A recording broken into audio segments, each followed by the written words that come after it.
जागते रहो जागते रहो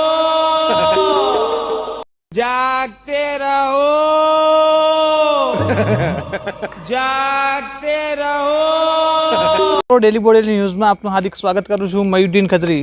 દર્શક મિત્રો, છેલ્લા કેટલાક સમયથી ચોરોની દહેશત છે તે ગ્રામ્ય વિસ્તારોમાં જોવા મળી રહી છે, જેને લઈને ગ્રામ્ય વિસ્તારના લોકોની ઊંઘ છે તે હરામ થઈ ગઈ છે અને લોકો છે તે રાત્રિના સમયે ઉજાગરા કરવા મજબૂર બન્યા છે, કારણ કે ચોરોનો દહેશત એટલો બધો ફેલાઈ ગયો છે કે લોકોને ઊંઘવું પણ મુશ્કેલ બની ગયું છે।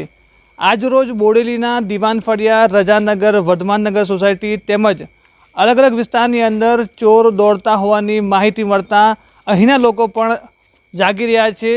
દિવસ દરમિયાન તેઓ કાળી મજૂરી કરી રહ્યા છે અને પરંતુ આજે છે તે અત્યારે લોકો છે તે ઘરની બહાર જાગી રહ્યા છે અને ચોકીદારી કરી રહ્યા છે। કેટલાક લોકો છે તે કેટલાક તસ્કરો છે તે કેમેરામાં કેદ થયા હોવાની પણ ઘટના સામે આવી રહી છે। તો ચોરો ક્યારે પકડાશે અને આનો અંત ક્યારે આવશે તે એક સવાલ છે।